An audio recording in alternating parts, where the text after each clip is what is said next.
আশা করি সবাই ভালো আছেন। আহ, আমার প্রাণঢালা শুভেচ্ছা সবার জন্য। আজকে আমার আলাপের প্রসঙ্গ হচ্ছে খাদ্য ও সম্পদ। খাদ্য ও সম্পদ কথা দুটি স- শুনতে দুরকম, কিন্তু সারে এক। খাদ্য হচ্ছে মানুষের প্রয়োজনীয়, যেভাবে পৃথিবীর সব জন্তুর খাদ্য দরকার হয়, কিন্তু মানুষের অন্য অন্য সম্পদ, যেমন জামা কাপড়, কলকারখানা, রাস্তাঘাট, পোশাক পরিচ্ছদ এবং সামরস্য লাগে মানুষের। অন্য প্রাণীদের এসব আবার দরকার হয় না। মানুষ বাদে আর বাদবাকি সকল প্রাণীর জন্য শুধু খাদ্য। মানুষের বেলা একটু ভিন্ন। মানুষ তার জীবন ধারণ শুধু খাদ্য দিয়ে সম্ভব না, তার সাংস্কৃতিক, তার তার যে কালচারাল বিভিন্ন বিষয়ে ভাতের সাথে অন্য অন্য পণ্য সামগ্রী, দ্রব্য সামগ্রী দরকার হয়। এটা পশুদের দরকার হয় না। পশু যেমন খাদ্যের জন্য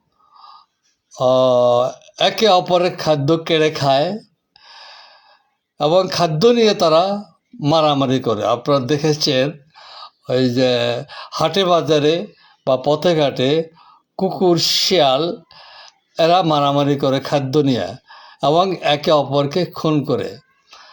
মানুষের বেলাটা আবার ঠিক এরকম না যদিও, কিন্তু মানুষের বেলাও আমরা দেখি খাদ্যের জন্য ডাকাতি করে, একে অপরের খাদ্য কেড়ে খায় পশুর মতো। এখন মানুষ ও পশু এই পৃথক করব আমরা কিভাবে? এখানে পশুদের যেভাবে আমরা অনন্তকাল দেখে আসছি, পশু খাদ্যের জন্য মারামারি করে এবং খাদ্য দখল করতে যেয়ে বিভিন্ন তাদের পশুর একটা এরিয়া থাকে, বাঘের একটা এরিয়া থাকে, হরিণের একটা এরিয়া থাকে, এরকম জীবজন্তুর এরিয়া থাকে। ওই এরিয়ার ভিতরে আর কাউকে আসতে দেয় না। মানুষের বেলাও ঠিক তাই।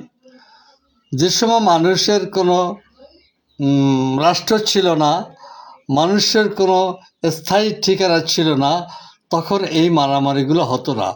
মানুষ মহাকালের প্রথম দিক দিয়ে মানুষ পৃথিবীতে ছড়ায় ছিটায় ছিল এবং সে সময় একে অপরের খাদ্য নিয়ে ঝগড়া কম হতো।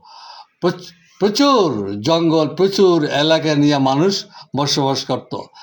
যেদিন থেকে মানুষের ভিতরে রাষ্ট্র, আধুনিক যে রাষ্ট্র আমরা দেখতে পাচ্ছি এবং জাতিগত রাষ্ট্র যেদিন থেকে সৃষ্টি হয়েছে, সেদিন থেকে ব্যক্তিগত জীবনযাপন, ব্যক্তিগত মালিকানা, ব্যক্তিগত উৎপাদন ব্যবস্থা, ব্যক্তিগত রাষ্ট্র, এই নিয়ে যখন আমরা যাত্রা করলাম, এর সাথে যুদ্ধ, হানাহানি, মারামারি, মজুদ্দার,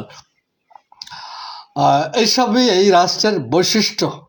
রাষ্ট্রের বৈশিষ্ট্য আমরা কি দেখছি? হালে পৃথিবীতে যে সমস্ত রাষ্ট্র আমরা দেখছি, একে অপরের সঙ্গে দ্বন্দ্ব সংঘাতে লিপ্ত। এখানে যে জাতিতে জাতিতে ভাষাগত, চেহারাগত, অভ্যাসগত প্রচুর পার্থক্য থাকা